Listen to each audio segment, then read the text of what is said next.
Menteri Perdagangan Muhammad Lutfi mengatakan saat ini sudah ada calon tersangka mafia minyak goreng yang akan diumumkan pada Senin 21 Maret 2022. Mendak menyebut telah memberikan semua data kepada Kabareskrim Polri, namun masih merupakan praduga tak bersalah. Data yang ditemukan mencapai ribuan ton penimbunan minyak goreng. Pelakunya dipastikan akan diproses secara hukum.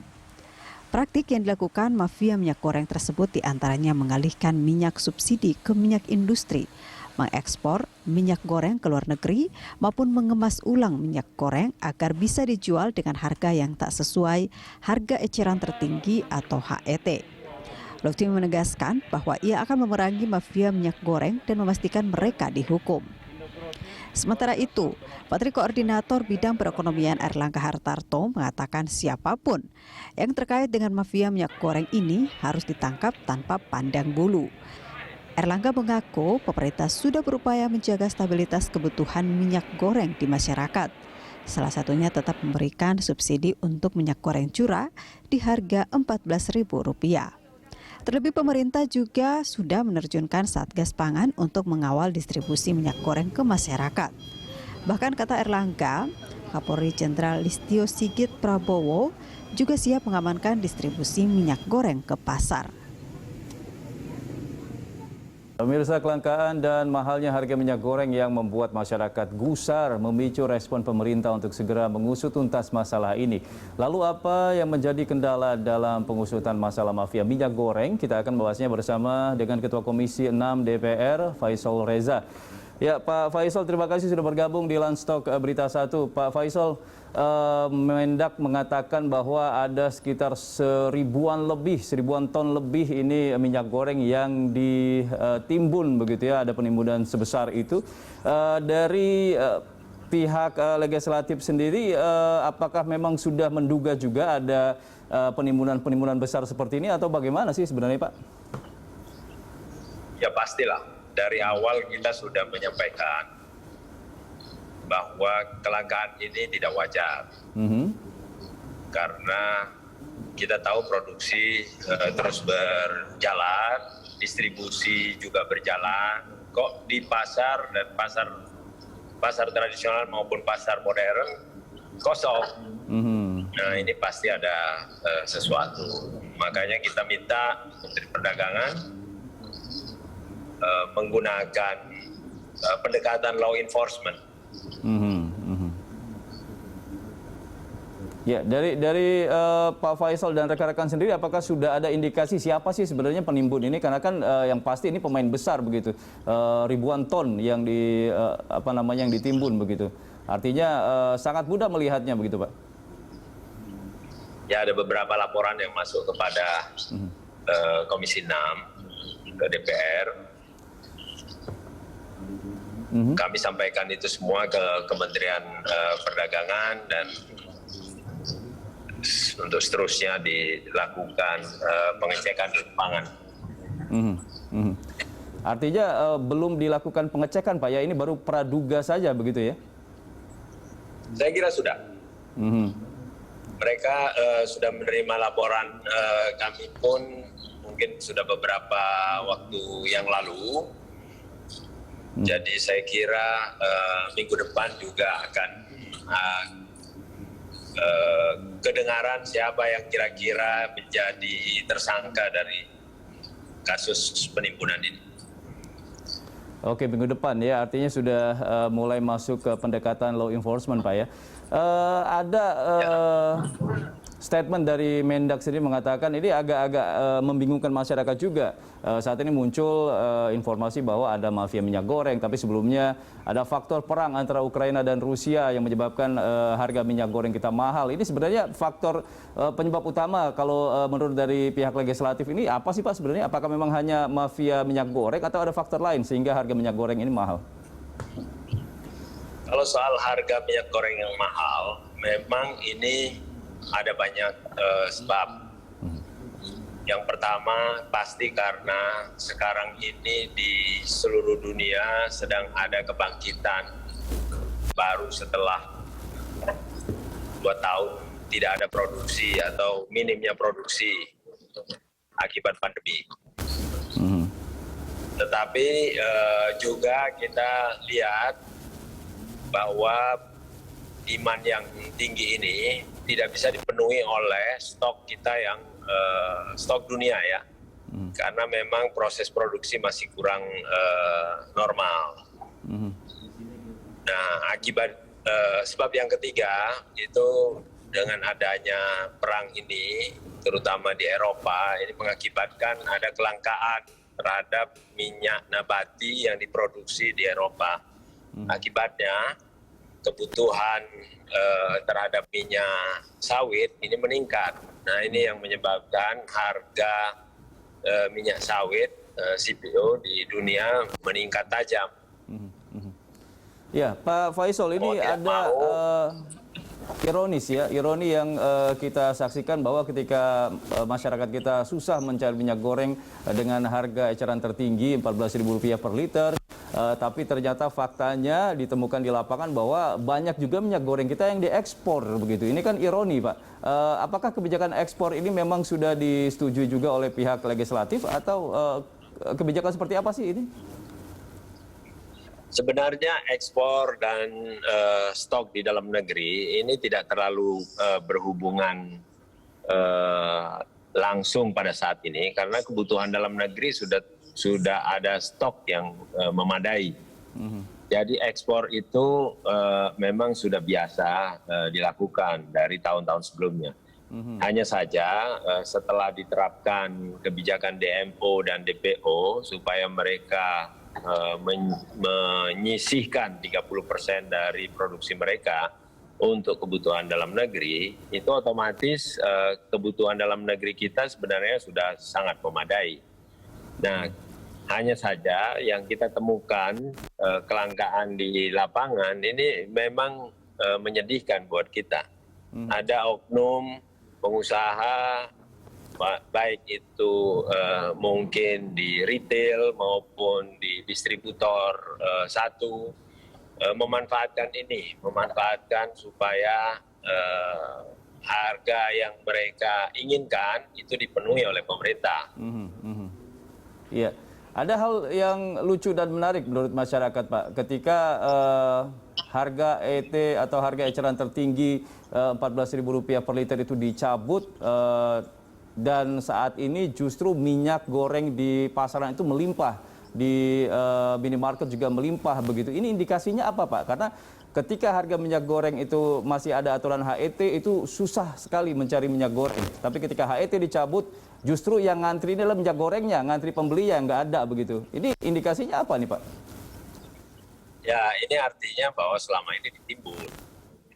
Ada bandit-bandit pangan, bandit-bandit minyak goreng yang sengaja. Kalau dalam cerita di Amerika itu ada ada perampokan-perampokan di jalan dulu zaman Amerika belum sepenuhnya maju. Nah, ini kira-kira begitu, cuma dalam bentuk yang berbeda, yang seharusnya didistribusikan ke pasar tradisional maupun pasar modern, ini tidak dilakukan.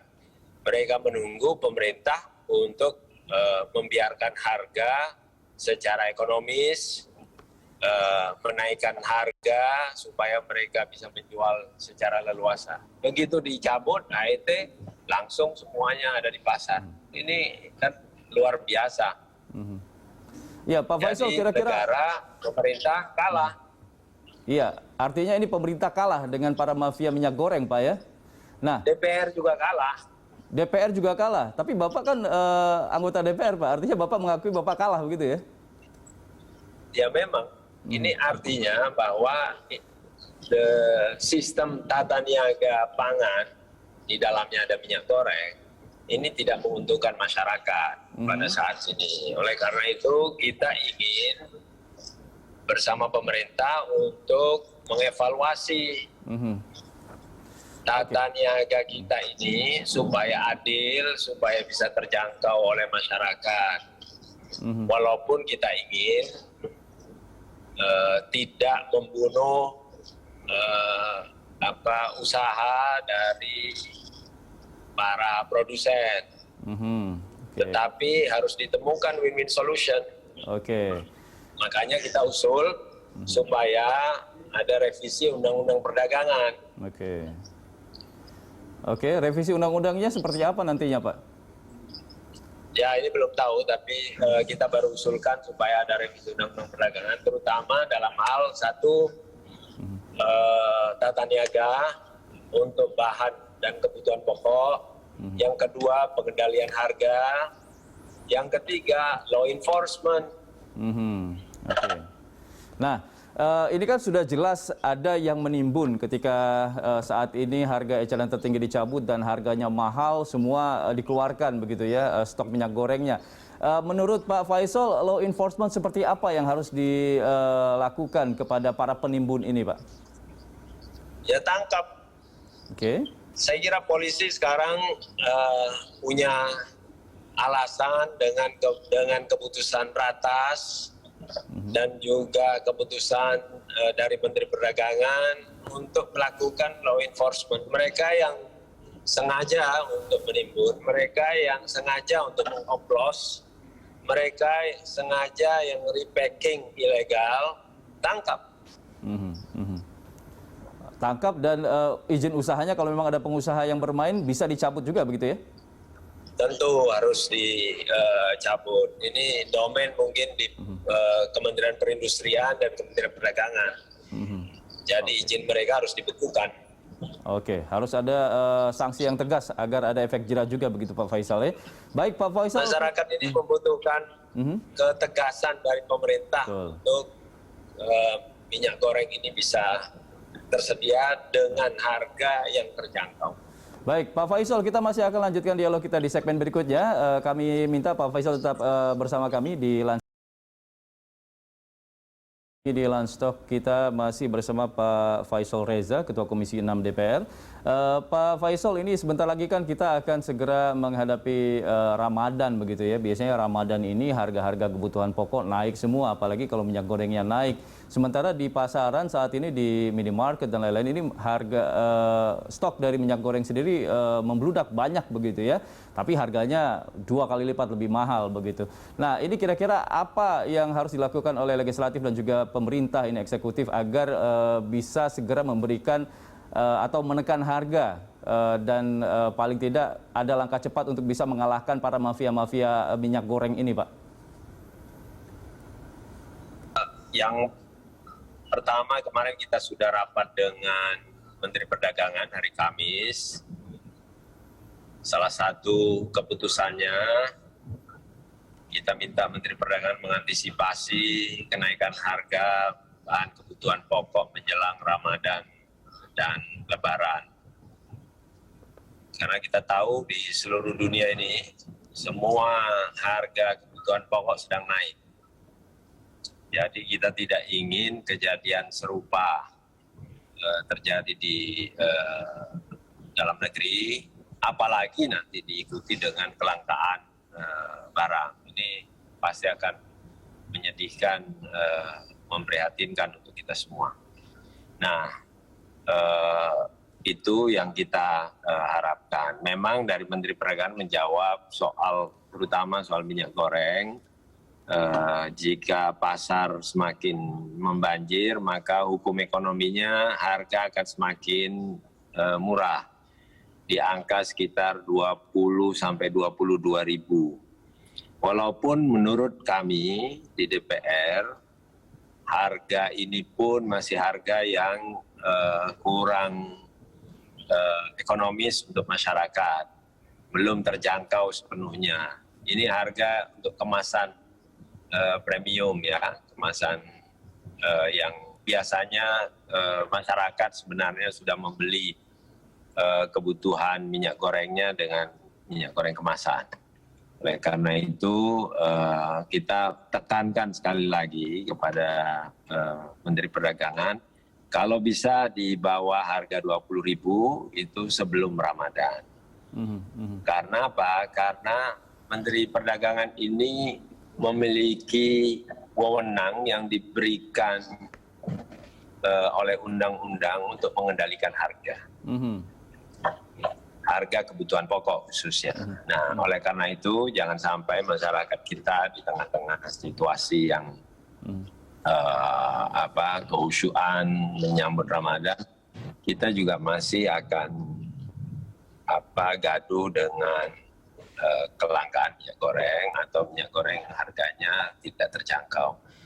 Jadi kalau itu terjadi, kita minta kepada pemerintah untuk menghentikan sementara ekspor CPO sebelum kebutuhan dalam negeri terpenuhi. Ya, Pak Faisal mengatakan tadi memang Mendak punya wewenang ya untuk bisa mengendalikan harga minyak goreng. Tapi nampaknya wewenang Mendak ini kalah dengan wewenang mafia minyak goreng, Pak. Dan ini sudah terbukti begitu. Mendak belum bisa mampu mengendalikan harga. Nah, kira-kira kalau misalnya akan terjadi lagi seperti ini. Hari ini bukan Mendak lagi, Mas. Gimana?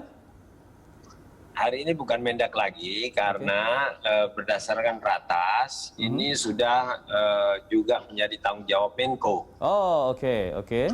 Karena Menko yang mengeluarkan Permenko, peraturan Menko yang mengatur soal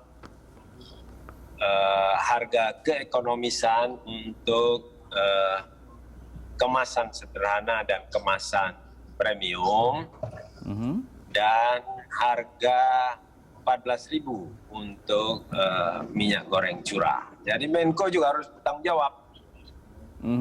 Oke, jadi sudah.